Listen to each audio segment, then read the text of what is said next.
So here with me today we have a special guest who's an artist from the Philippines, and his name is Anthony Pabilano. And on the other side of the camera, my name is Ann Shi. My name is Zoe Clark, and we're interviewing Anthony for the Houston Asian American Archive on March 8th, 2020. Thank you so much for being with us today. Oh, thank you. Yeah, Thank you for having me. It's an honor. And happy birthday. I appreciate it. Hope you had fun last night. Oh yeah, well I stayed home. That's very nice And as well. slept. That's a good birthday. And I had it first, yeah, I was planning on, having dinner outside, but I just had a headache in late afternoon and just decided, I'll just stay home. Great idea. So can you tell us a little bit about your upbringing? Okay, so I'm from the Philippines. I was born there. Okay, so I was there until I moved to America in 2000, November 2000, actually Thanksgiving Day on that year. Upbringing there was a little bit tough. My mom and dad, they were together, and my mom and my parents had a store, a general store, and it was pretty successful. Just a local retail store, mostly groceries, etc. And my mom had the opportunity to come to America back in 1992, I think, 1992, and she was able to bring my brother with her. My dad and my two sisters weren't able to go at that time because only my mom and my elder brother was able to be petitioned to come. And after that, my dad, he did his best to raise my two sisters and me. My mom was, sending money back to the Philippines. Things happened to the point that my dad wasn't able to get those funds coming in. It was kind of a difficult time. Eventually, my dad had lost the business. Had to find odd jobs here and there to support my siblings and me. We went, essentially, we lost contact with family from over here. That's probably the reason why I love what I'm doing right now in terms of my day job, which is fraud accounting, etc. I can tell you more about that later. So went through very difficult times. Moved to other places in terms of one house to another. My dad did some welding jobs here and there. I ended up being a motorcycle ferry driver, like those tricycles, basically a motor bicycle with a sidecar along attached to it, and then you would ferry people here and there from one location to another. So he did that, and eventually, late 90s, family from America was able to get in touch with us. My mom saw the situation, didn't realize that, we went into that sort of life. The process happened to get my sisters and me here. We were able to come here in 2000. And my dad wasn't able to come at that time, but there were plans to eventually petition him to come here. But sadly, he passed away a year later. But no, it's okay. It's been a long time. So yeah. Sorry, I don't mean to share a very sad story with you. Oh, but no, it's a part of your life, so we want to hear it. Thank you.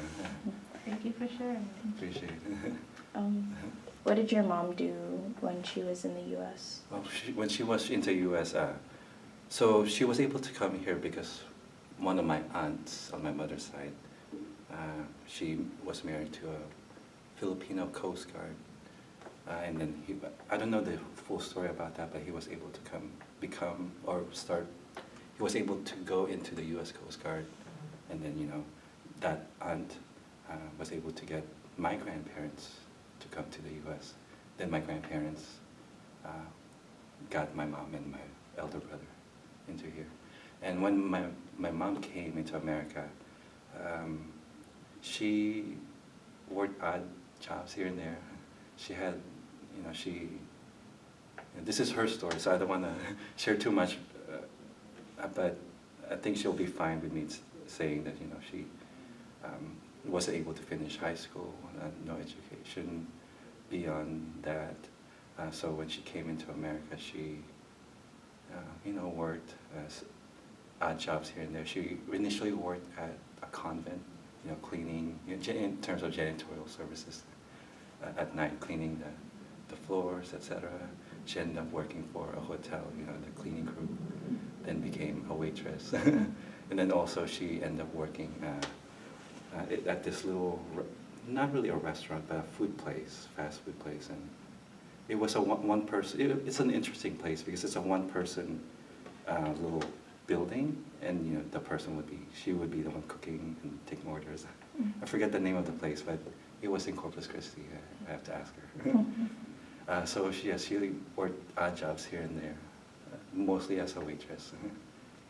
Did she have any support from anyone in Corpus Christi? Oh yeah, it's it's her story to tell, but I think she'll be fine with me sharing the story. But luckily, there, a benefactor essentially came into her life, and that benefactor, he has since passed away, sadly.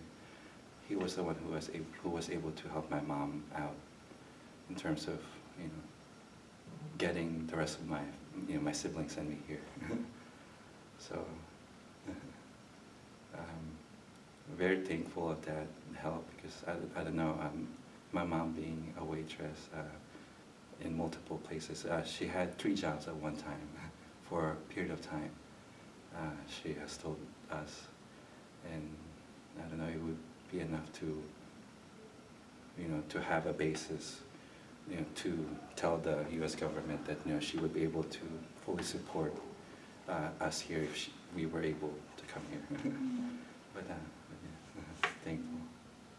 We can talk about that later, but I'm very interested in the work that you had a lot of female figures, and that's why I asked about your mother, and I felt like for a female figure, your mother is the first person to be impacting the children's subconsciously, and we can talk about that later. Yeah, in terms of my artwork, there's a lot of female figures in my work. It's so interesting.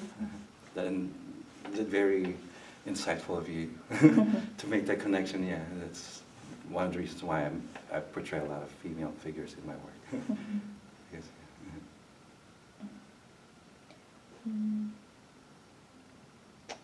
Yeah, so did you learn English before coming to America? Oh, I did, yeah. Well, so Philippines has a dual national language, Tagalog or Filipino, and then English. So, ever since, growing up, English has always been part of our language. I never really learned it, because, we would be taught English, simple words, simple sentence constructions, but in terms of application, speaking English fluently in a conversation, it wasn't really, I didn't get that experience back then. I actually learned, I learned English through watching Pokemon back then. Because, they never translated that to Tagalog. But yeah, growing up in late 90s, I was able to learn a lot of my English through that cartoon. And then coming to America, and then, very young, about 10 years old, I was able to quickly pick up English. And luckily, I was young enough to when I came here. do you remember kind of your first year or so, your first year or so in America? Can you tell us about it? Oh yeah, okay, came here in 4th grade. part of that year, and then 5th grade, spent, here, and then 9/11 happened around that time. It was still, I was still very young back then, to the point that I can't really remember much of it. I just remember, just the times I had with my family, immediate family. I was kind of brought up very sheltered. I never really went out, outside of school. I never really spent time outside, with friends, etc. I was very, growing up as an introverted person too, I kind of enjoyed just being, at home, reading, studying, and things like that. Yeah, I can't remember much of my first year or so in America, other than schooling. So why did you study accounting? Oh, okay. Actually, that wasn't my original plan. Growing up, I've always been drawn. Well, I grew up, through schooling. I was kind of I was very studious back then. Actually, some of the documents I brought are things related to achievements I was able to attain through math and science and all those various competitions that I was able to participate in the state and national levels. So I wanted to infuse my love of math and science with my love of art back then, and architecture really drew me in. I remember growing up here in America, I would be watching predominantly the HGTV channel. I was always drawn to that. And I wanted to become an architect, actually. I studied that for a year or so in college. Wasn't able to, things happen in life, I was in Ohio State for a bit, studying architecture. Went back to Corpus Christi because I felt kind of alone over there. I didn't know anyone. It's a different environment altogether. It was cold, coming from the Philippines and then living most of my life in South Texas. I've always been used to the heat, and snow and cold does not bode well in terms of my interest. So I went back here. I went to Corpus Christi. I transferred to the university there. There's no architecture program there, so I had to switch. And both my sisters studied accounting at that university, and they're both accountants.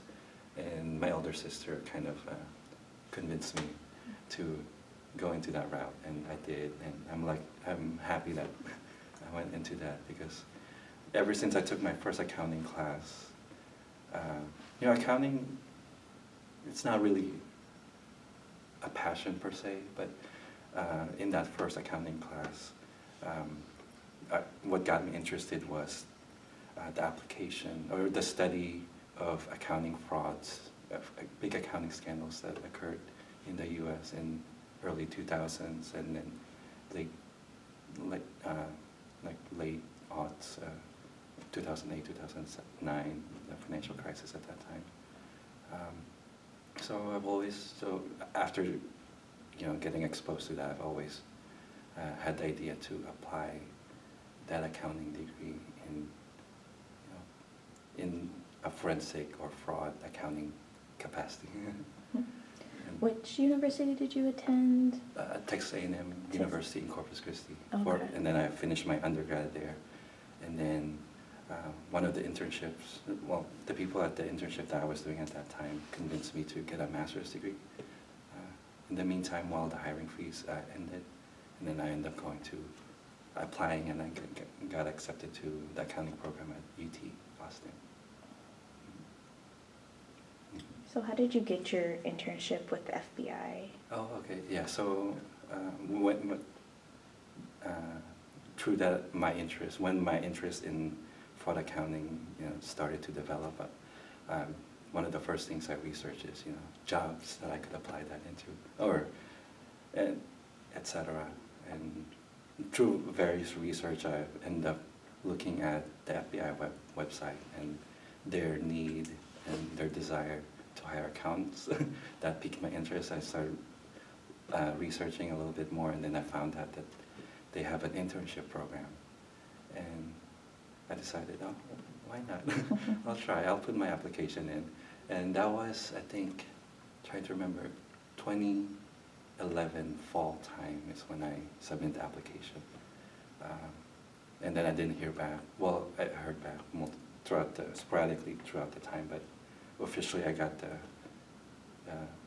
internship offer in June the following year. It took a long time because even though it was an internship position, the process that we went through in terms of background investigation was the same level as any other FBI employee. They call it the full scope background investigation. And it took a while because they had to interview the people that have been exposed to back in the Philippines and growing up in Corpus Christi and etc. Took a while. They did, I don't know how many interviews that they performed, but got that offer and then did the internship at the FBI Houston field office. Because of my accounting education, they assigned me to the criminal investigative division, specifically in the healthcare fraud squad, because they had a need for extra hand that summer, so I was able to help out the agent that I was assigned to shadow. As an intern, we were assigned to one agent to shadow. And then I enjoyed that. It was one summer, and that summer 2012, I was in Houston, 290 and 45, I believe, yeah. And I guess they liked me, so they extended my internship to the Corpus Christi FBI office so I could finish my last year of undergrad. And during that 2012-ish time period, there was a lot of, in the federal government, there's a lot of hiring freezes occurring, not just at the FBI, but other federal agencies. And then they suggested, what if you get a master's degree in the meantime? Wait out the freeze. So I did. I applied, got into the top accounting program at UT, in their master's program, because that's the top accounting program in the nation. Companies go there to recruit instead of students going out and finding jobs on their own. And during the recruiting process, that's when I found out that there's something similar in the private world in terms of forensic services, applying accounting in that kind of a fraud mindset. And so I ended up being picked up by my former employment at PricewaterhouseCoopers. I worked there for 5 years in the forensic services group, and then now I'm in another firm, also in forensic services. So I guess going back to your time at the FBI, were there like many other Asians or Filipinos during your time there? Good question. Yeah. In terms of the group that I was in, I was the only one. Expanding that to the other squads, yeah, I didn't really see. I never really thought about that, but I know for a fact there were Asians. They're mostly in the translation group, etc. I don't know specifically what their department is called, but I know for a fact, because there's always, logically there's a need for law enforcement to have those language capabilities, translations capabilities. So, but they're in a different area of the building that I never got exposed to. So what was it like working for PricewaterhouseCoopers? I know it's a very big company. Yeah, it's a big corporate international firm. I did at first, when I was doing the recruiting process. The reason why I went with them is because the department was small enough. It was around 20 when I joined, and even though it was a big firm, I didn't feel lost because the group was small enough to the point that I was able to, build, in my opinion, very genuine relationships with every single one. I enjoyed that. You know, the company opened a lot of doors for me, gave me a lot of opportunities. You know, as you're probably aware, or you have friends who are in that world, it can get pretty stressful. At one point, I had 3 projects that I was juggling at one time, even though I was just an associate. But you know, I grew very quickly in my few years there, and I take a lot of positives from that experience. Even though at times it got stressful to the point that, you know, one of the reasons why I left is because the last year and a half that I was there, I was traveling constantly, and I'm kind of a homebody, and and there's, you know, my friends are in Houston, and that thought of missing out on the events happening in town, etc., and, you know, spending time with them, got to me eventually. And traveling is not my life. I would travel here and there. I won't mind it, but every week, every other, you know, every one week after another, yeah, it took a toll. So did you find time to make art during your work? During that time, it was tough. I even brought my supplies with me wherever I went. Luckily, I work with paper, so I was able to, it's, they're flat. You know, I can get a lot of paper with me, and their footprint would be very small. My supplies are, just scissors, pencils, rulers, glue, and tape, and other various miscellaneous tools. So I was able to do some work whenever I'm out of town, but by the time I get out of work, wherever that is, I was at that time, I was just mentally exhausted. Sometimes I would just not do art. I would just sleep in the hotel room and eat dinner first somewhere and just crash. Did you travel mostly nationally, or did you go internationally? Just nationally. Okay. The East Coast, the first project that I had to travel to was, well, actually it was in Santa Fe, and then, but that was only for 2 weeks, and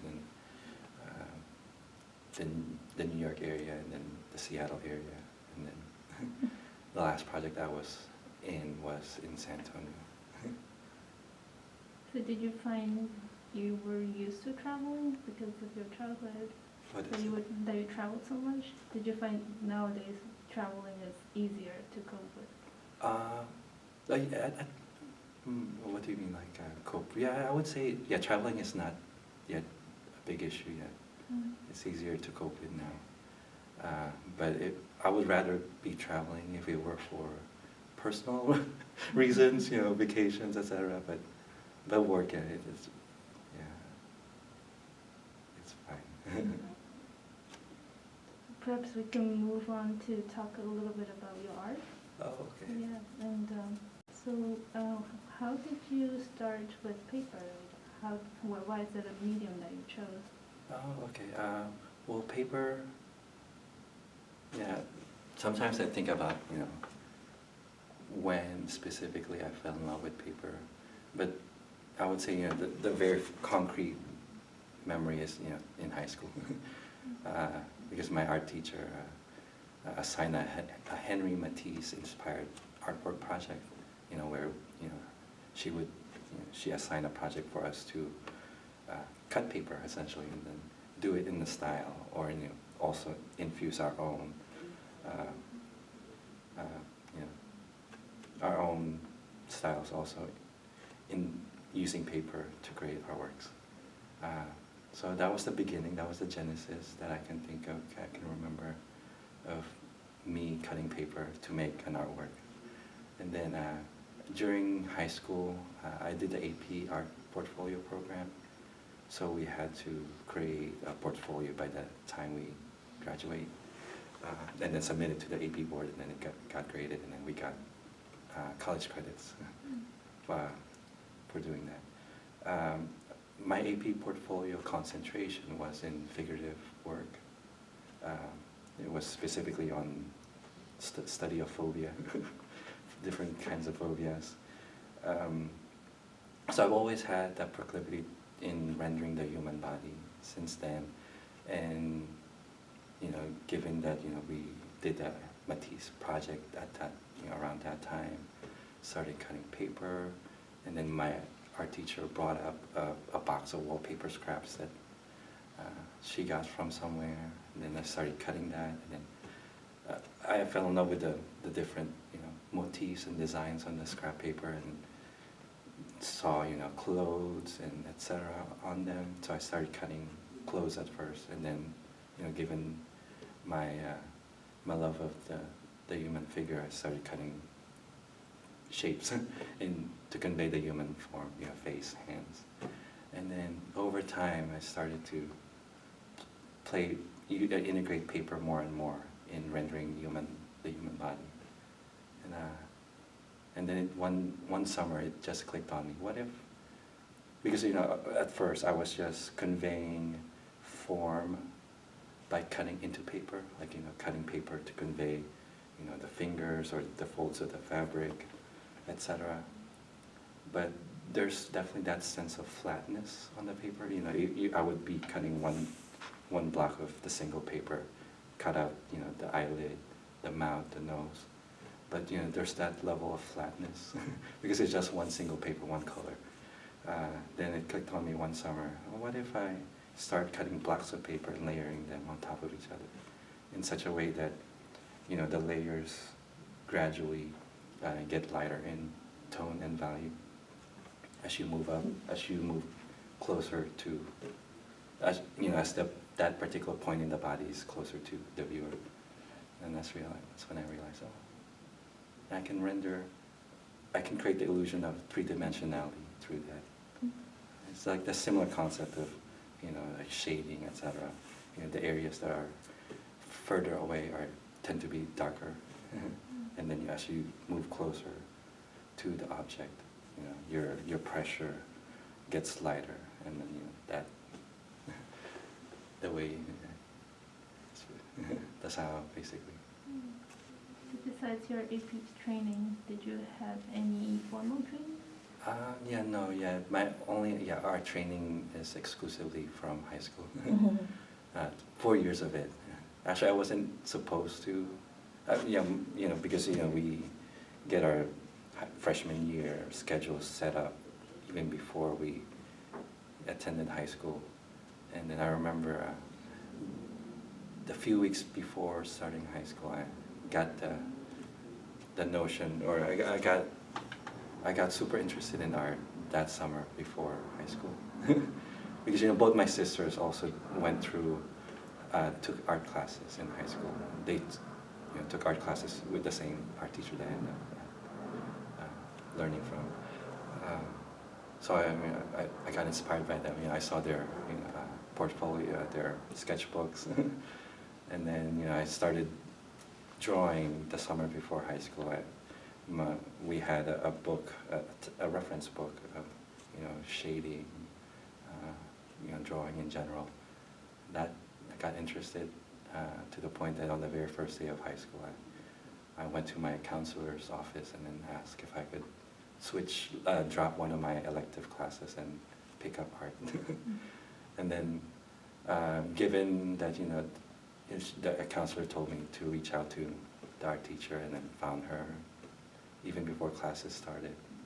And then she recognized me because I used to attend open houses with my siblings, and one of the stops that we would make was the art classroom area.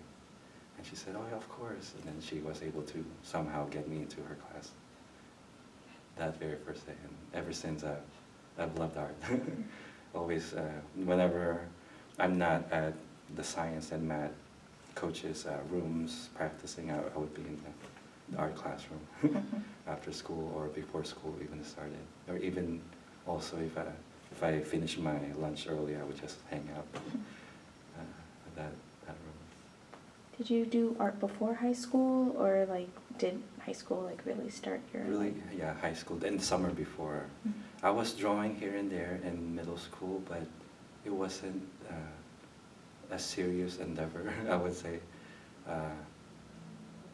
Yeah, only the summer leading up to high school and then high school, I was completely enamored with art and expressing thoughts and ideas visually. And that captured my imagination as a young kid. Did your like early childhood experience have any impact on your art styles? Oh yes, I would say, because I remember, having very little back then in the Philippines. Yeah, it's a luxury to be able to buy paper, colored paper in stores back then. And whenever we did buy paper, and I would use it, we would use it in school projects. We would use it sparingly and not have a lot of waste, etc. Because it's very precious to buy, allocate money that you could be spending to buy food and to supplies. So I carried that over into my life in terms of being, even though I have the wherewithal right now to buy materials, any amount of materials that I need, but there's always that part of me that doesn't like seeing waste. The paper that I keep the scraps that is left over from the projects that I work on, because over time I can use that in the future for something else. And so in terms of materials, that might be an effect of my experiences back then. In terms of subject matter or style,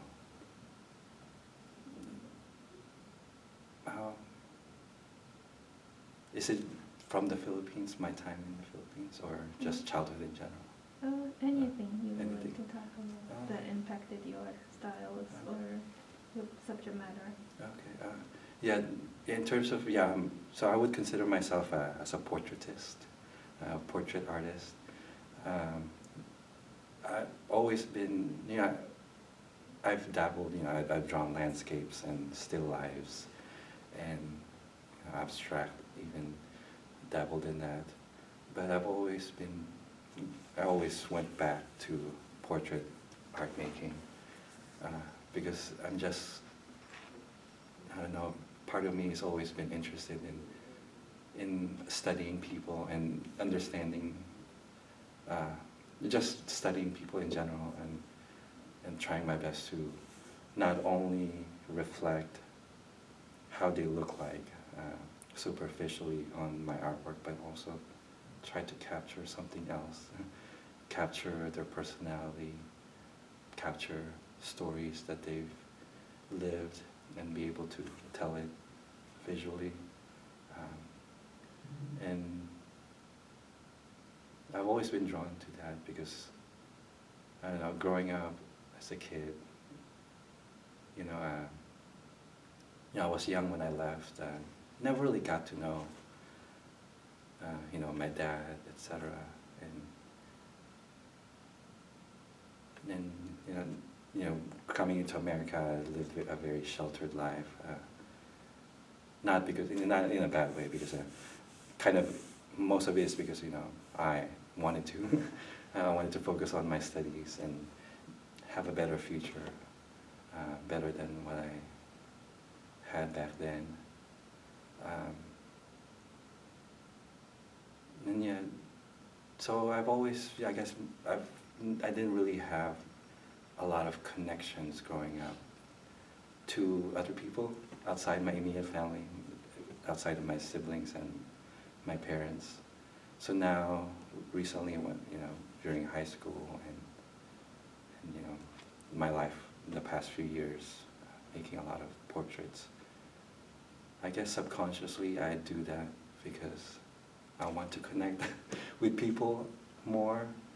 I never really thought about why I do portraits mostly, but I would say, yeah, because I never really, growing up, I've always been secluded. Well, self-imposed seclusions, etc. And so yeah. Sorry. No, you're good. Yeah. Do you like choose like subject matters, or are you like basing it off of like real people, or is it, I don't know, what is your art process, I I guess? see. Yeah, in terms of the people that I end up rendering in art, they're people that I've met and whose stories that I connected with. Like the very first full body portrait in layers of paper that I did back in 2017. It's this lady, an immigrant, moving to America, and a single mom, etc.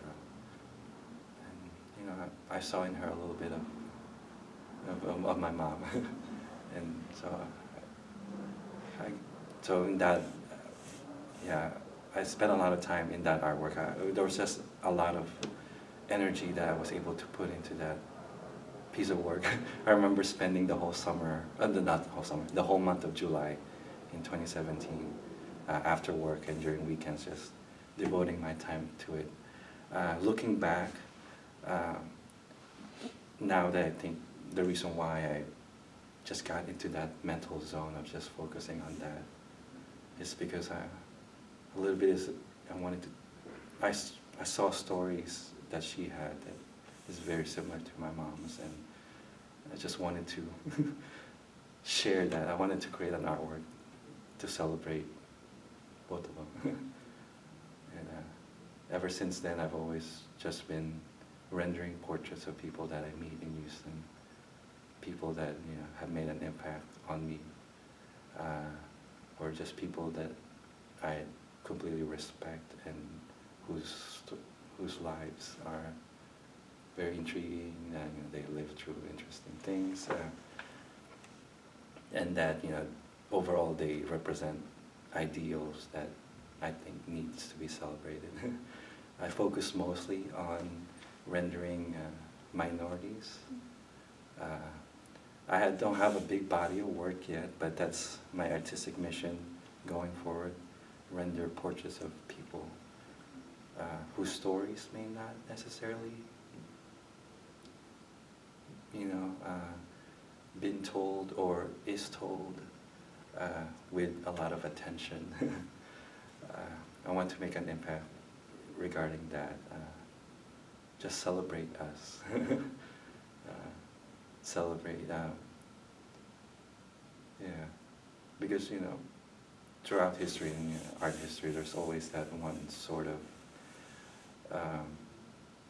figurative visual that we see over and over in our works, and I want to contribute in the bigger effort to diversify what we see in our works. I'm not, I'm just a small fish in the sea, but I want to contribute a little bit of that. That's very noble. Thank you. And what do you see first in a person, like you would say when you see your artistic creation? Okay, I see. Well, it's kind of odd. It's something I can't describe, but growing up, I've always been secluded, etc. But whenever I meet a person, like within seconds, I can immediately tell the sort of people that they are. I can pick up if that person is to be trusted, or if that person went through a lot in their lives. I don't know how I'm able to do that, but I'm able to just pick up easily on people's overall personality and individuality and their genuineness, etc. And so I meet a person and then able to get that sort of immediate download from them, from how they look, from how they present themselves, from how they move around, and immediately it's sometimes a split-second decision, and and then after talking a while with them, my decision to render their portraits gets solidified even more. But yeah, sorry, I got distracted. So the question was about how I How- connect, what causes me to render. to read people, like what facial feature or what part of their face. Oh, is- okay. Yeah, it's mostly the whole package in terms of their stories, too, and their personality, their how they look. Not necessarily how they look, because I'm not really drawn to that. Even though visually, it's immediately what viewer sees, how the person looks. But I get interested in rendering someone's portrait because something beyond, the superficial layers, their whole being in general. If they're a kind person, if they're a person that went through things in their lives that I was able to connect with, that I empathize with, etc. That's really the reason why I make portraits, is the background information that they have.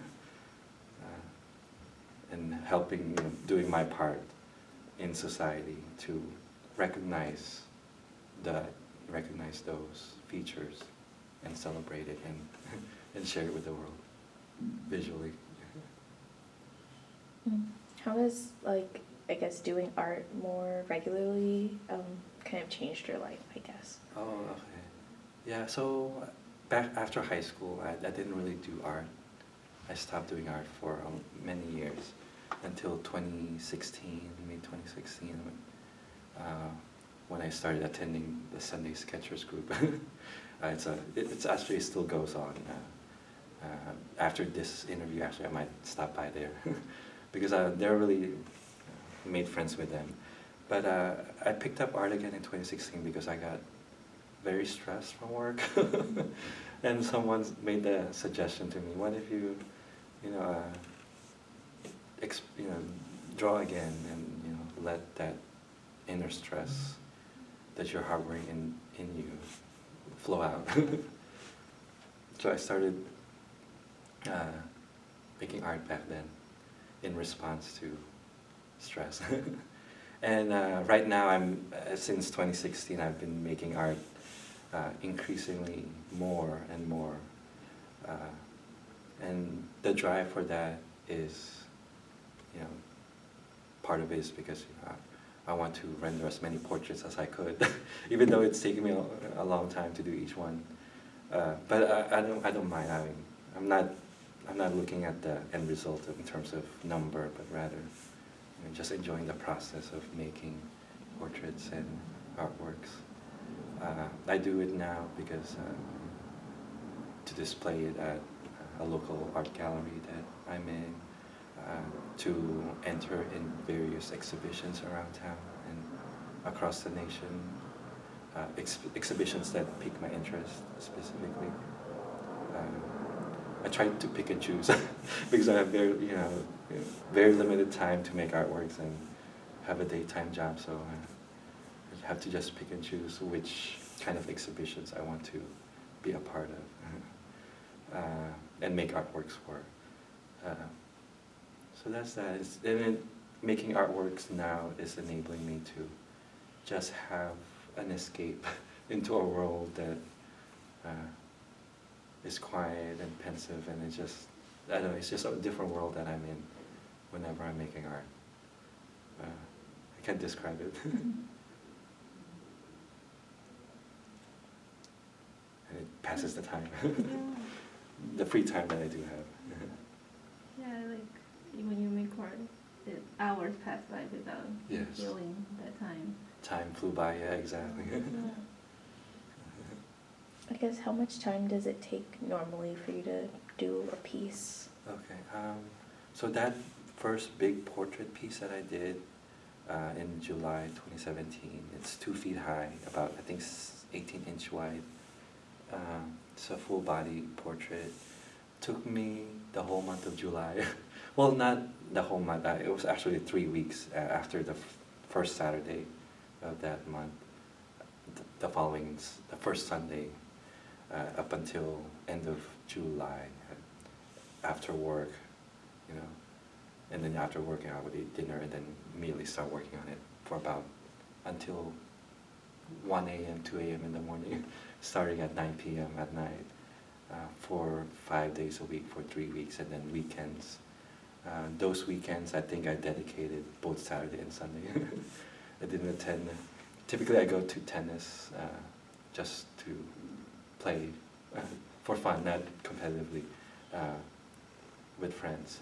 But I didn't attend the tennis meetups during that month at all. I got super dedicated into really making that artwork. I can't really put into words what enveloped me in terms of, or what in terms of the inspiration. Well, I know kind of the inspiration that moved me along through it, but yeah, I got a lot of, I was driven to make that. And sorry, I got distracted again. So that took me about, I stopped counting it, I don't know how to maybe I can quantify it, maybe over 100 hours. But ever since then, I've been making portraits that have less layers, are smaller in nature, and just the bust,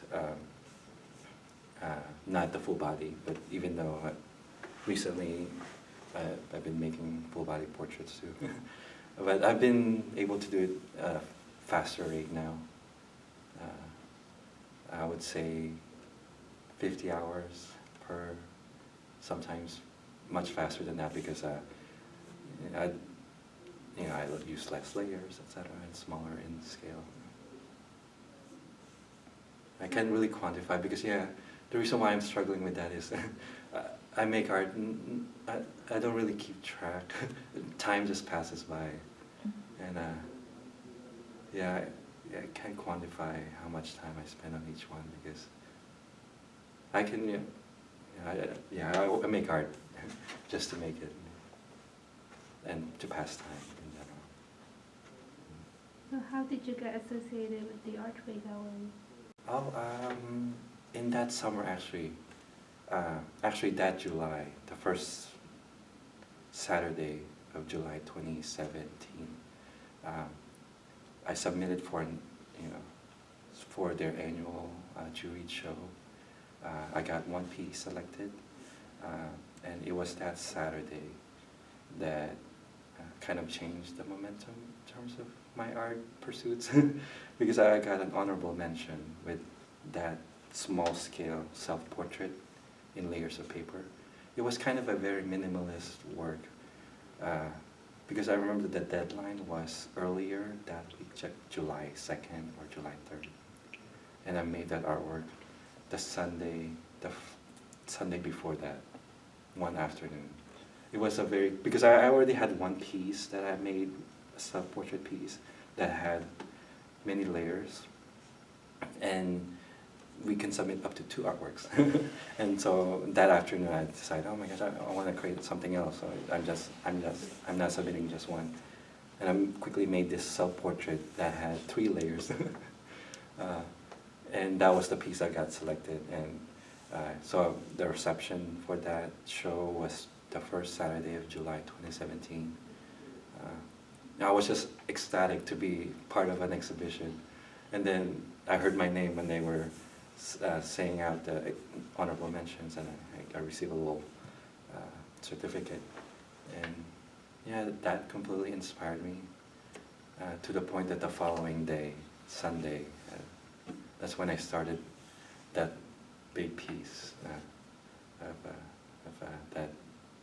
that friend who's sitting down on a golden throne in a confident manner. And ever since then I've always been. So I got associated with Archway Gallery through that. The following year also I submitted for their annual show. I got into that show also. And throughout the whole time, whenever I have time, I would attend their opening receptions, their monthly opening receptions, typically the first Saturday of each month. And then I think they, over time, I got encouragement by some of the artists to apply, and I did. And A few months later, I heard back that I got accepted. I've been a member at Archway Gallery since June 2019, last summer. How often do you show your art, I guess, at Archway Gallery or in public and other exhibitions? I see. So Archway is a co-op art gallery. It's all 32 members are owners of the gallery. So we get allocated a wall per month to show whatever artworks we want to show. So our artworks is continually being shown there. Every month, the front side of the gallery is a featured artist. So one artist gets to show a whole body of work. But so there's always artworks by all members at the gallery. So you should come by and visit whenever you have time and whenever you're in that area. So how have your experience in math, architecture, and beyond get involved in your thought process? It gets involved a lot in terms of precision and just trying to be, and also my desire to reflect the people that I'm trying to make an artwork for to the best of my abilities. So that side, and also my desire to be as precise as possible with how I create my artworks. I think they both feed into my practice. Always, I was kind of a math nerd back then. And actually, one of the things I brought for the, what do you call that, time capsule, is it? Okay. I'm donating the certificate I got from winning the National Trigonometry Championship. So I've always loved math, especially on the side where geometry is involved, where there's figurative things are involved. So yeah, my love of math, and because math is really all about patterns in nature, etc. You're trying humanity's endeavor to quantify what is out there in nature, etc. So there's always that connection of art to math that I've been interested in, and like Leonardo da Vinci, he employed in his pursuit of studying the human body, he conveyed that through the lens of science and math. So I guess I'm not doing that in the same degree as him. I'm not comparing myself to him, but yeah, in terms of I try my best to have proportions be as real as possible. So I guess my upbringing, my side, younger side, that was completely enamored with math and science, is somehow finding its way into my art practice. And a little bit of I had one small series of artworks that I created in Excel, that created a formula that I just changed 2 variables, and then I'm able to generate different sorts of motifs. And I should have brought, I think I have one printout of one that I printed out. You Should have can brought share with us later. Later, okay. Yeah, we'll include it in the archive. Okay, sounds good. So have you heard of the AI-generated art that was sold in Christie's about 1.5 years ago? AI generated. Oh, I don't follow. Probably sounds really bad, but I don't follow art as much as I should be. But what's that about? AI generated. It was an Sold. algorithm, like also a computer-generated, actually code-generated art that was an auction that Christie's sold for over $400,000. What was the final product that they sold? Was it a visual artwork? Yeah, it's a visual. It's an image of a portrait. An image of a portrait? Mm. A still portrait? Yes. Yes. Oh, okay. Yeah, I can also share. Oh, that with interesting. you. Yeah, I'll research that. Yeah, I guess probably you can share with us your thoughts of computer art or Okay. code art, which you said you also did a little bit about. Oh yeah, so yep, it's just PowerPoint and Excel because I use those tools very frequently in college and in my life right now, in work life.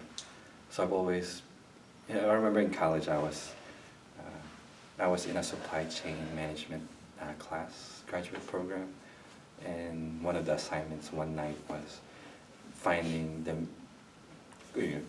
quantifying the cost, minimizing the cost of the different routes to get raw materials to the manufacturers and then to wholesalers, retailers, etc. And making those connections and points, and then making them connecting lines between them interested me. I mean, I was doing it by hand, just drawing the little diagrams, and then I had time that evening. I was just on campus, and I said, because even though I draw neatly, I kind of wanted to up my homework in terms of presentation. I wanted to make it look more professional, so I did it in PowerPoint. And when I started playing around with the lines, that's when I found out you can change the thickness of the lines, you can change the transparency, you can change the color. And I remember putting a bunch of lines together at one time, and then applying a movement command in PowerPoint, like one of the rotations or flips, the lines started moving, and that captured my attention. And I made a whole series of PowerPoint art, and they're mostly because I saw movements of a hummingbird, so they're all movements of birds, flight patterns, etc. Through lines, just straight lines. Because if you amass a bunch of lines together and lay them out in a way that they're diverging, etc., you can convey a sense of curves, even though you're just using straight lines. And then a few years later, that when I started working, I got super stressed with work, and I just started playing around in Excel. and because originally I had this formula, and then I plotted 10,000 points, and then converted radial points to X, Y coordinate points, and then used highlighted those 10,000 points coordinates, and then used the graph feature in Excel, and then just created interesting design spirals that drove me into a different path in terms of completely engaged myself for a few nights, just generating a bunch of these motifs and through Excel. Yeah, I don't have training in terms of computer art. Only limited to Excel, PowerPoint, and Microsoft Paint. But in the future, maybe. I do have a good friend who used to live in Houston, who did AI art. Yeah, so I've heard of the AI art, but I never heard of the Christie's auction piece.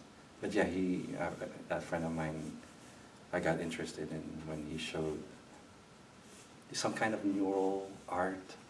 I don't know the specific term for that. Neural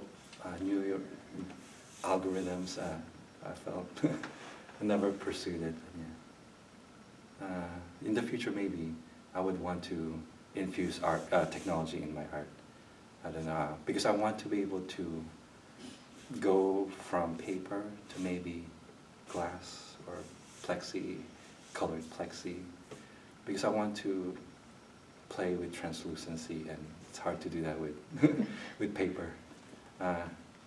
And I don't want to go back into painting, because I don't know. I want simpler workspace and dry workspace. But you know, you can do translucencies with painting, but with paper it's not as much. But in the future, I would like to be able to make portraits. I don't know, layers of glass or plexiglass. I think that would be, and have interplay with light in the room, or wherever that is. Maybe site-specific kind of art. So how did you become involved with the Visual Arts Alliance? Oh, okay. So yeah, in late 2016, you know, because mid 2016 was when I started getting into art, and then I started like, branching out in terms of finding opportunities to show my work, and I found out through research at Visual Arts Alliance. That fall, they had an open call for art, an open exhibition. Well, it was a membership exhibition, so I became a member, and then I was able to apply for it. I got into that show. It was curated by a local gallerist in town. It was juried and curated by a local gallerist in town. And so I got that was my first exposure with VAA. I think a month before that, I attended one of their other offerings, which is Third Monday Critique Night, basically an art critique. Anyone in the public can just bring their artwork and have it peer critiqued by the people in attendance. So it's an interesting idea.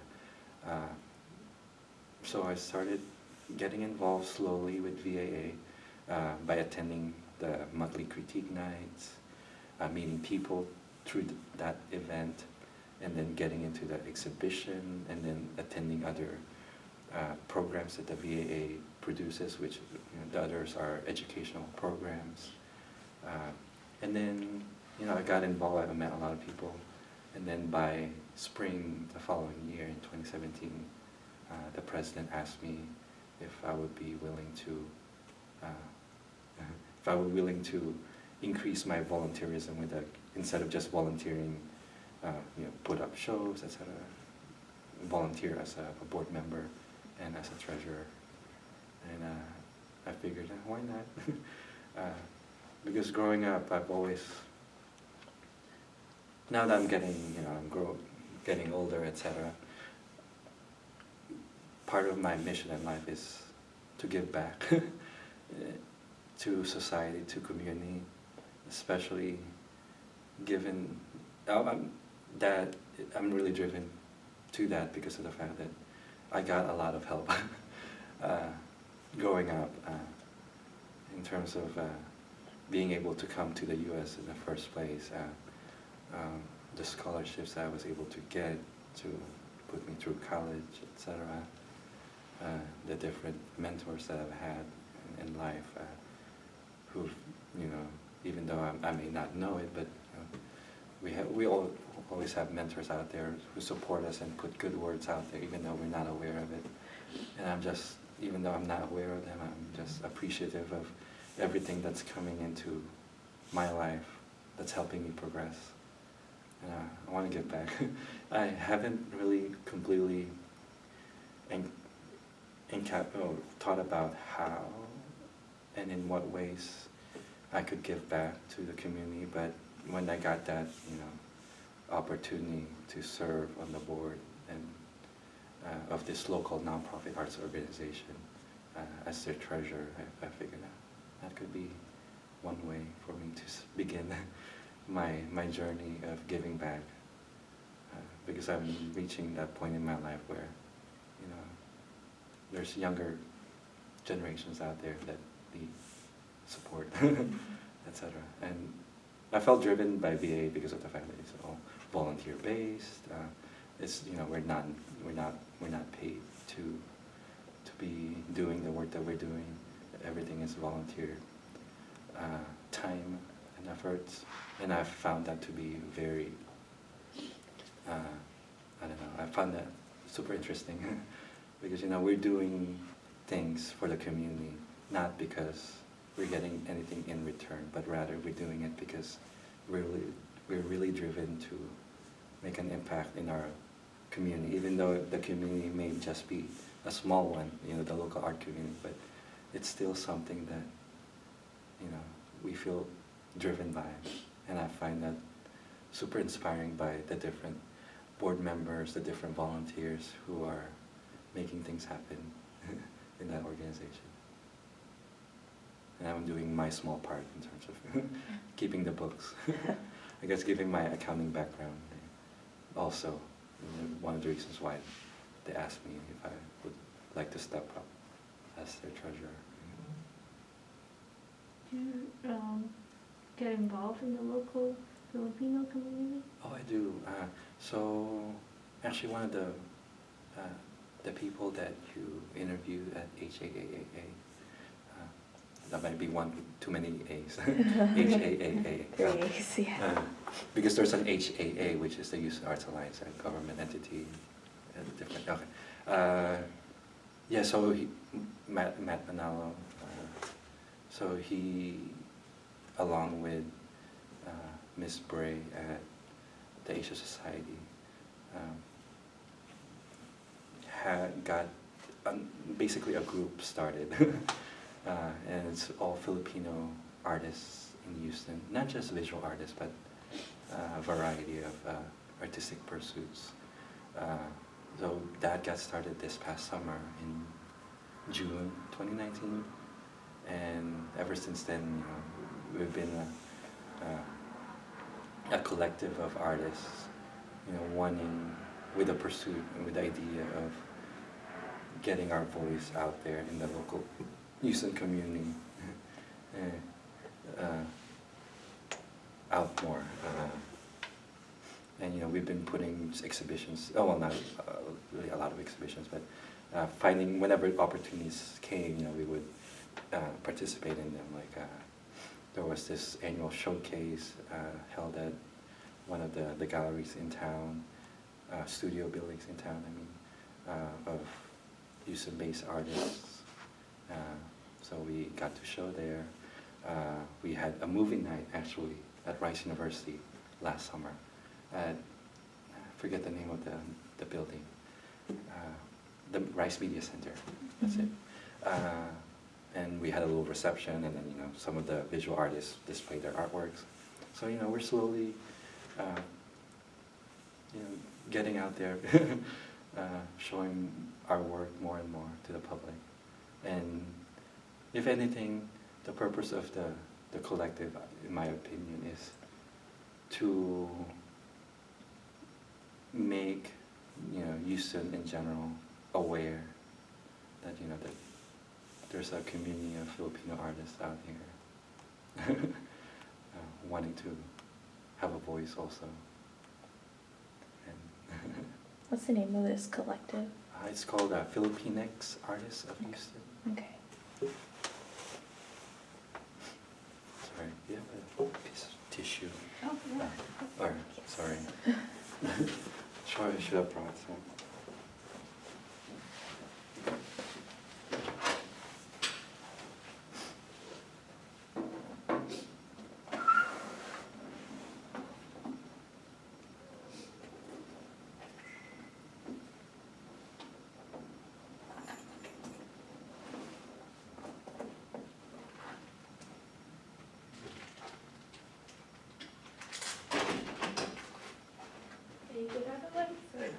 This works.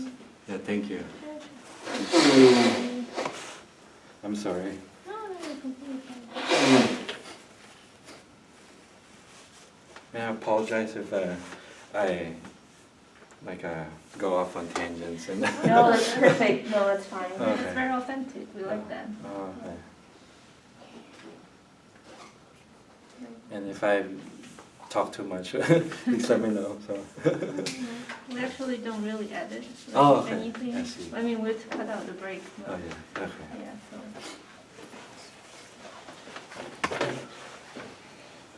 Okay. Okay. Yeah. And if some of the things I've told earlier, or if you want more details, we can go back to that. Can you talk a bit about the drawing from the sound? Drawing from. The wound. No, wound. Wound. Oh, drawing from the wound. Yeah. Oh, okay. So that's that art collective. There's just 7 members in it. We actually had a meeting yesterday, 1 to 4 p.m. One of the reasons why yesterday was just kind of a hectic day. So it formed around September last year. I wasn't at the first meeting. I got invited like a few weeks afterwards. And so it's 7 local Houston artists. And it was it's being spearheaded by this local artist. I guess I can share her name, Laura Spector.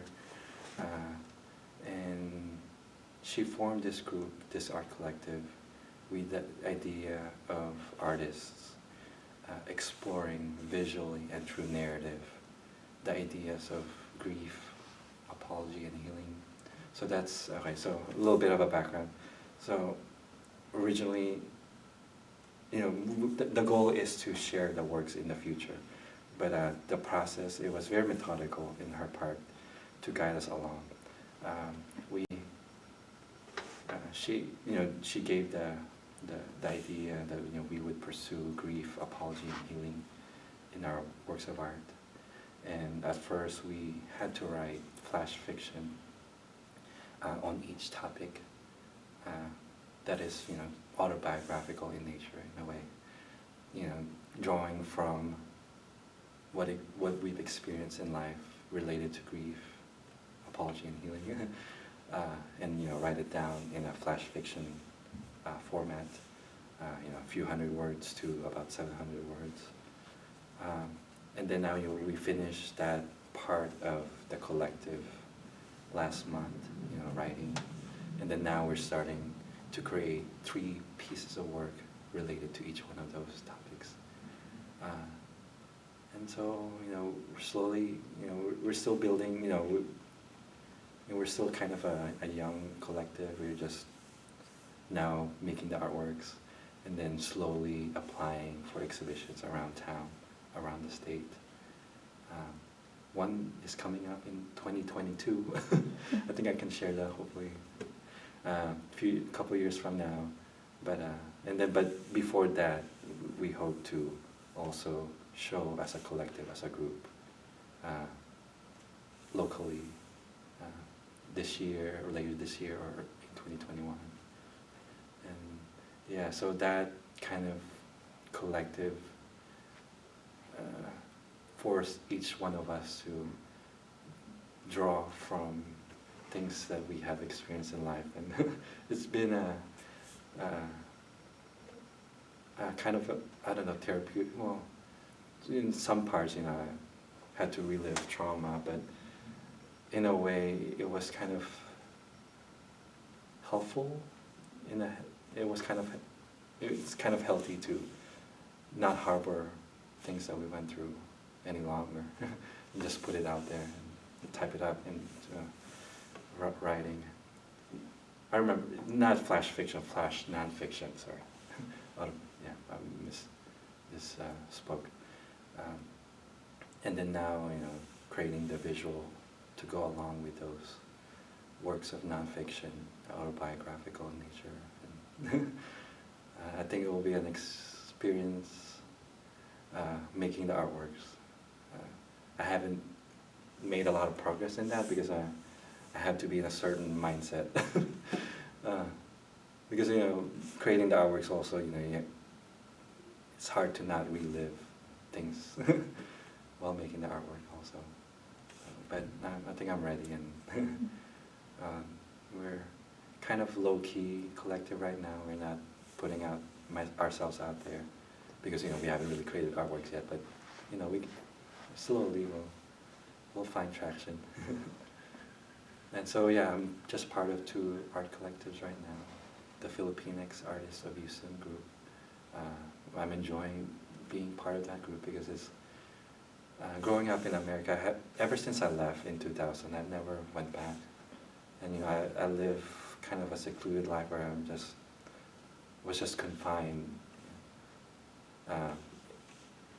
in myself, essentially in my small family group, and just going through my studies and going to college and working.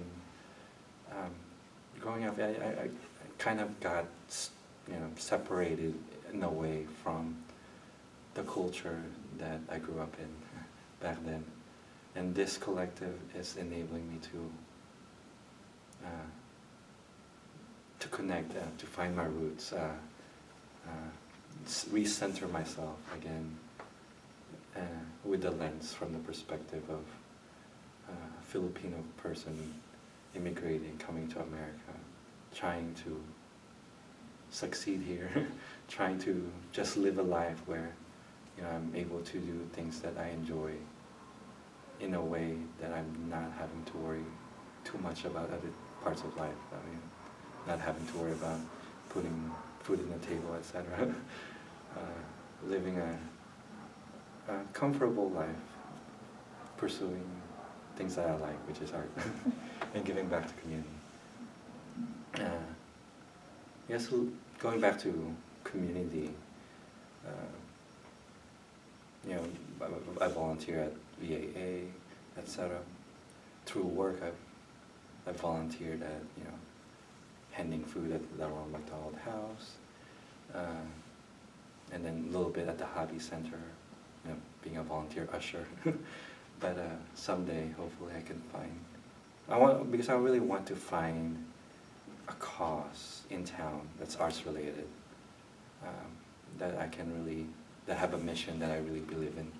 Someday I'll find more groups like that, and someday, when my work life, when I get to a point in my work career that will enable me to have more time, I think I would be completely filling that extra time with giving back to society. How much time do you spend at work normally? Normally, okay.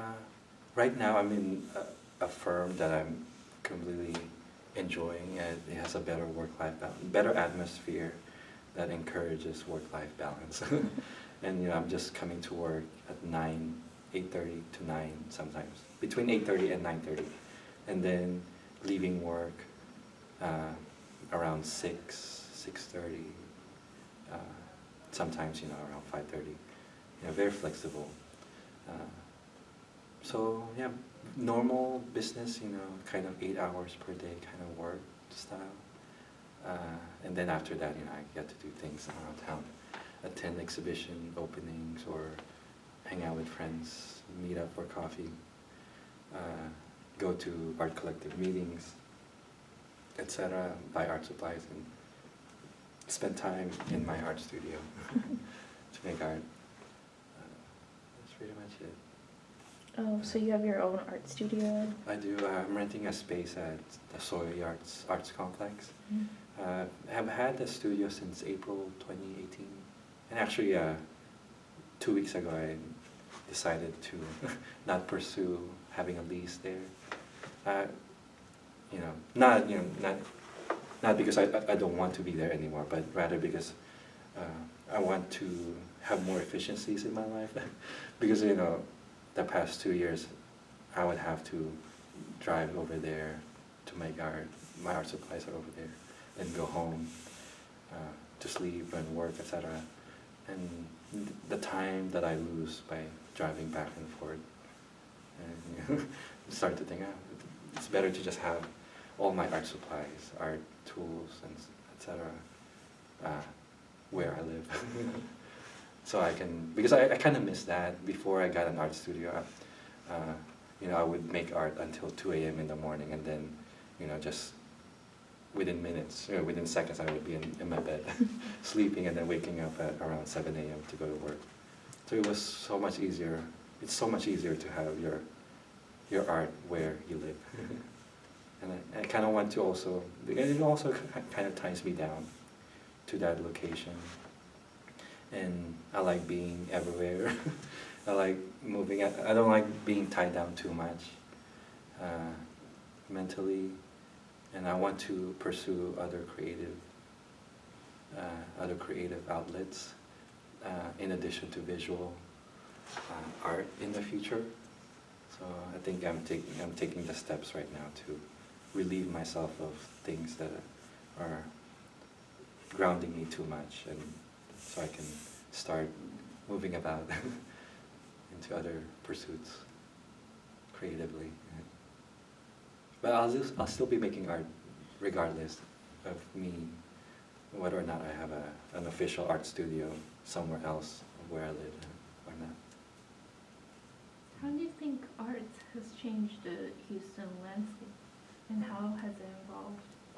Okay, so I've lived in Houston since August 2014, and so my view of art in Houston is very limited, but I have, through, everyone that I've met in the art community, who have lived in Houston and for decades, and who've seen the change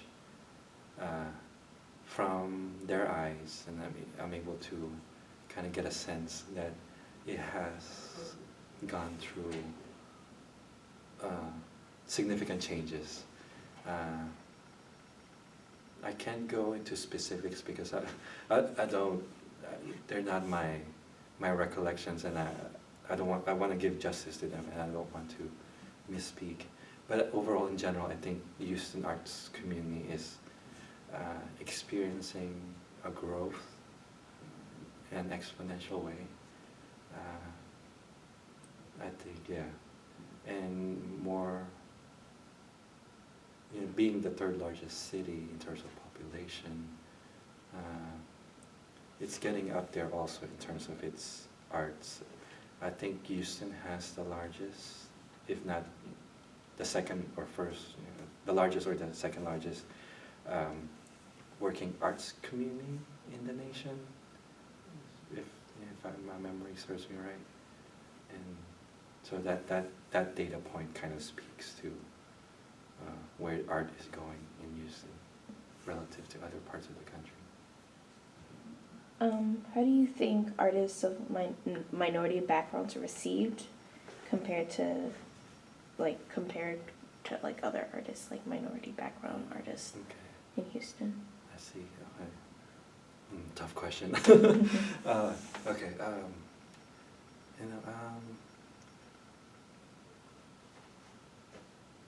Yeah, so I think we live in a city that thankfully is very well integrated in terms of the different people from all over the world, from different walks of life, commingling in a city where everyone are aware of each other, and I think that contributes to an environment in which everyone is just innately more accepting of others. So in terms of local art to which I'm involved in, that I can immediately see, I see art being pursued and being appreciated by artists who represent the whole city, in my opinion. But in terms of, the gallery scene, the galleries, in terms of the artists that they represent, I don't follow the gallery scene as much as I should be. Maybe in the future I will be once I have a little bit more time. But I think there's definitely room for improvement in terms of having galleries around town, having a roster of artists that fully represent the diversity that we have here in the city. Because art is being pursued by everybody, and sadly, it's smaller population that is being seen at the higher levels of art, which is the gallery scene, I think. And, yeah, there's definitely room for improvement. So how do you think, if we can call a minority artist, advantage you or disadvantage you in any way? Okay. So, what's beautiful about so many of the exhibitions around town, the juried exhibitions, is they're blind juried.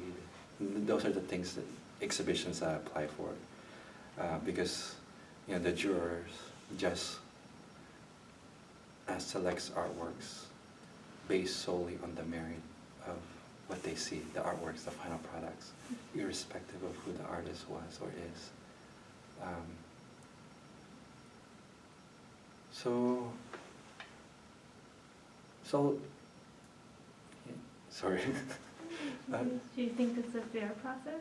Yeah, generally, yeah, very fair process, especially coming from Visual Arts Alliance. It's a nonprofit arts, mainly educational arts organization that provides educational programs, but a different portion of the nonprofit's offerings is exhibition opportunities. And the exhibition opportunities, the exhibitions are juried by people of notoriety, of fame, people who are known in the art community. And we only present them images of artworks and very basic information. All the personally identifiable information are stripped out. It's just the title of the artwork, the medium, the size, the year it was completed, etc., and then the artwork image. So it's a very fair process, and a lot of organizations, arts organizations that hold exhibitions, follow that sort of formula, blind jury process. So, in terms of the exhibition world, I think it's a very fair process. People from all walks of life, all backgrounds are able to get those opportunities fairly and based solely on their merits of what they make. So yeah, other parts of the art community, in terms of the gallery, the museum worlds, that's a different story that I don't have a lot of information to base my my opinions on. Even though I do have opinions, I don't have enough research or data to support to fully support what I would say if I were to comment on those things. So what do you think they could have done better, if anything, the museum world?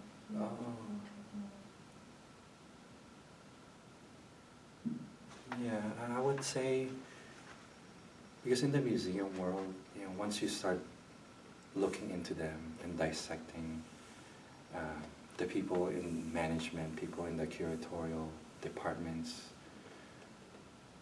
and start gathering data points about the decision makers in those institutions, you'll see a pattern in which it may not be as equitable from visually, from a third-person perspective. So I think they could have more diversity also in those positions, decision-making positions in museum world, in the gallery world, etc. I think that's the case. More diversity at the top will trickle down and enable for a variety of voices to be heard instead of just singular or few voices being heard during those steering committee meetings that they have. Very interesting. Yeah. So besides, I guess, art and work, how else do you spend your time? I play tennis. I try to play tennis, for fun, not a professional level or a serious level. Just I play it as a form of exercise and as a form of to socialize with friends.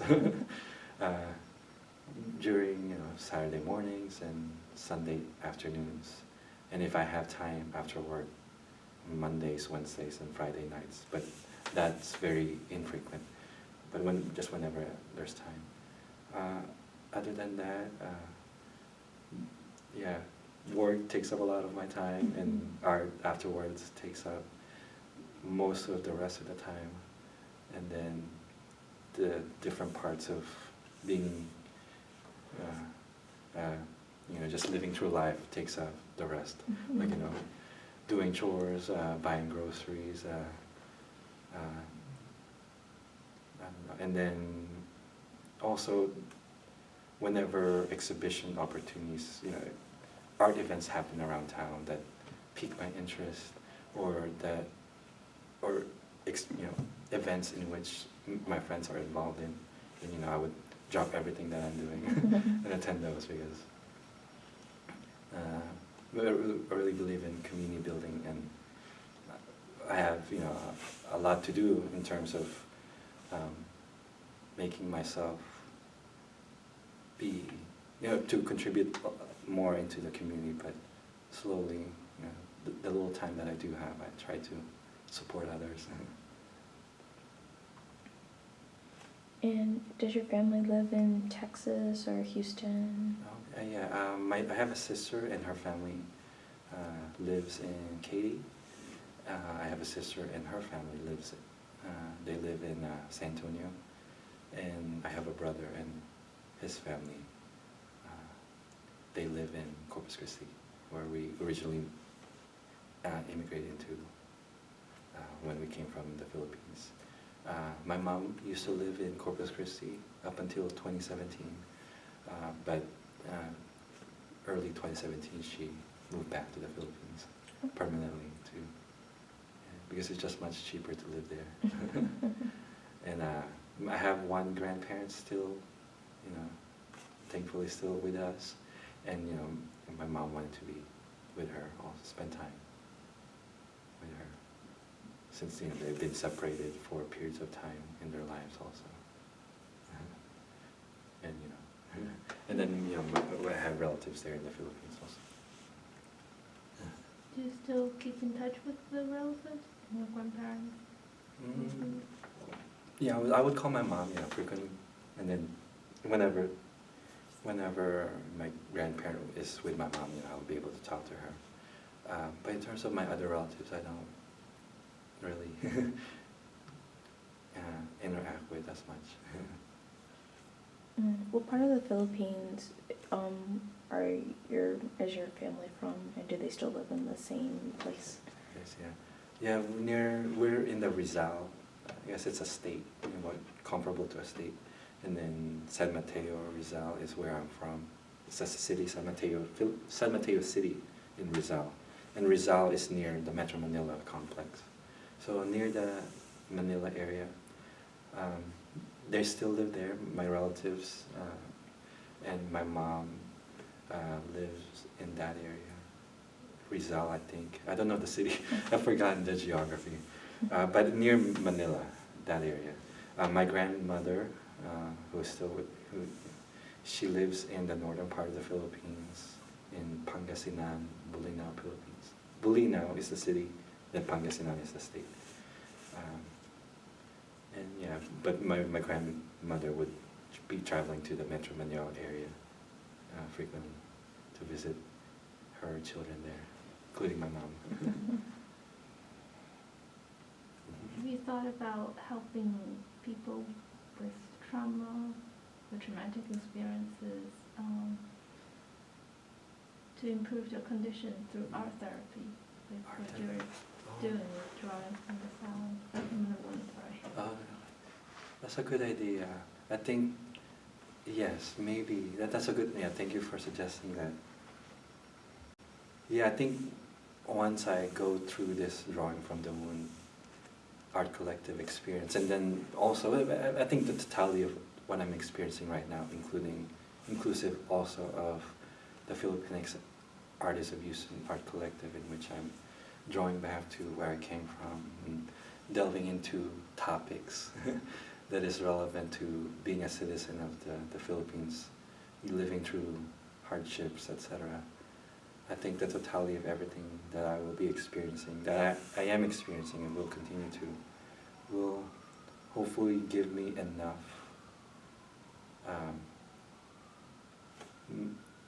enough ability to share, or enough information for me to efficiently and to effectively create something, maybe, or contribute to creating something that will enable people who've experienced hardships, etc., and overcome them by being part of a community, and also maybe also pursuing art and as a form of therapy. Maybe, yeah, that's a good idea. Someday, once my life kind of plateaus a little bit, I'll be able to maybe hopefully dedicate a lot of my time to maybe found or co-found or just volunteer in that sort of pursuits. Yeah, because that's a great idea. I would definitely, if there's one right now that I'm aware of, I would be a volunteer of it. I would join that. What are your plans for the next 5 to 10 years? I plan definitely in terms of my work career, I wanted to reach a level in which I'm able to just reach a level at work where I'm able to work less and be able to then allocate those extra time to other pursuits, whether it be pursuing my own art or giving back to community. Definitely I don't foresee myself intensely pursuing a serious, not career, a serious pursuit in art. When I say that, serious as in dedicate a lot of time to it. I will still be making art, I will still be putting art out there that I think is relevant, that speaks, that art that speaks, and art that just has, I don't know, just art in general that makes an impact in my world, in my local community, hopefully. Because I do want to spread my time in the future, not just pursuing my art, but also in community. Maybe in the next 5 or 10 years I can see myself be a volunteer of other organizations that I feel driven by, whose missions aligns with my general mission in life. That's pretty much it. But growing older, I'm starting to realize, and the past few years it's been kind of a hectic experience, juggling so many things. But in the future I do want to just volunteer only in select few, not volunteer everywhere. That would just spread me super thinly. But yeah, organizations and I would be volunteering in kind of not necessarily in a supervisory management type role, but rather just volunteering, like being the hands and feet of the organization, because that's what I do enjoy. Even though I enjoy, it's okay in doing the books and records for the nonprofit that I'm volunteering for. I do enjoy volunteer work more if it involves actually doing things, I don't know, like in the hobby center, being the usher, or putting up signs, working the desk and taking attendance or registration, or helping set up like some kind of program. That sort of volunteer basis that I would enjoy more. Just doing things physically. Do you prefer people-facing roles or non-people-facing? Oh yes, definitely people-facing roles. Even though I'm a very introverted person, it's kind of contradictory, but I do enjoy the presence of people. It makes sense. I do have, I need to have my own time to just recharge and be away from the world for periods of time. But whenever there's opportunities to be out there interacting with others, I completely enjoy that. Actually my friends tell me they don't think that I'm an introverted person at all, because whenever I'm with people, I'm just kind of an outgoing sort of type of person. But I think I attribute that to my just overall interest in learning about people. And the more I get exposed to more people, the more data points I'm able to remember and pick up, etc., and to retain, and that I think enables me to just go through life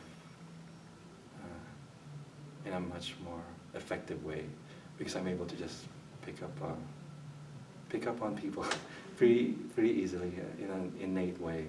I'm not sure how how it is, but yeah, I do enjoy people-facing activities, because I'm able to learn people. I'm able to talk to them. I'm able to learn where they came from in the world. That's one of the things that I enjoy learning whenever I'm meeting new people, where they came from. Mostly they're from out of city, come from another part of the world altogether, and then learning more about what milestones in their lives caused them to be here where they are today. Just super interesting to me, because a little bit of it is because part of because I really want to try to understand a little bit about myself more, and some of the best ways for us to learn about ourselves is to learn about others. Because having those external data provides us with a contrast, with a perspective to see ourselves from a different kind of way. And yeah, that's and if you, sorry. Do you have any spirituality or some religion in your life? Oh, okay, so Philippines, it's a predominantly Catholic state, country. So I grew up as a Catholic. I don't necessarily, I'm not religious per se, but I would say that I can be spiritual at times, but never religious. I'm not saying that to discount others who may be who are devout members of their religion. I'm not trying to say that, and hopefully I'm not offending anyone by saying that, but just in my own experiences in life, to go through hardships, to go through poverty, and to go through not having food sometimes on the table, you do wonder, it's hard to not wonder and ask, where is this being, if there is such a being that is supposed to be a savior? And then, going through education in school opened my mind widely.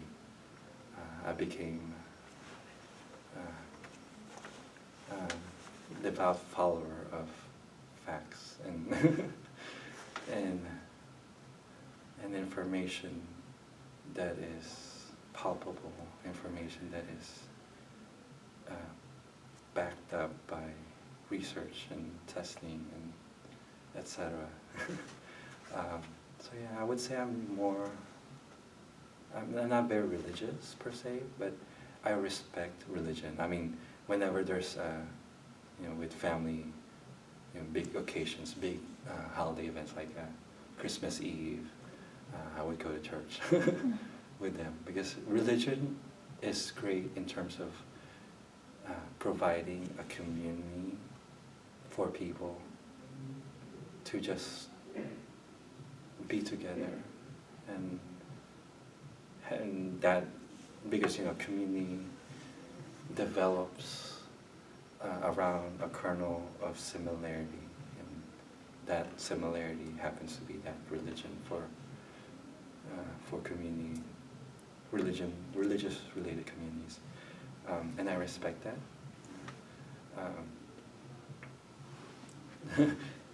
And yeah, I'm spiritual in a way because there are a lot of unexplained things in life and etc. And I won't discount any of that, but I think I'm just spiritual with regards to how I make connections in the world, the information that I've gathered in life, and yeah, sorry, very brief, not a very concrete answer, but hopefully that's okay. No, that's okay. Okay. So I think we covered. Oh, it's almost 3:30. I've been doing this almost 2 hours. Oh God, I'm sorry. Okay. Okay. And I have the documents here. I don't know. Do I just give it to y'all? Yeah. We'll put it in our office. This is for donations. Oh yes. Some of these, I didn't even make copies, but I don't We know. can make copies and give it back to you. Oh really? Oh okay, yeah. I can keep the copies. So some of them are. That was 2, and. Oh yeah. So I have plenty of these, so I don't need copies of that. But these certificates from the governor of Texas or from the House of Representatives in Washington D.C. and President Bush, etc. and things like that. So yeah, maybe just the certificates if I could get copies. Oh yes. So for my records, I was scrambling this morning actually trying to find these. I would have made copies myself, but ran out of time. Sorry about that. And then I have copies of these booklets, so I don't need copies of them. And that's pretty much it. If you want more artifacts, I can try to find more. I only picked and choose the best ones that I could think of, the ones in which it's the peak of, I don't know, what their respective levels, like various achievements here and there that I didn't bring along because they're just minor in nature. Yeah.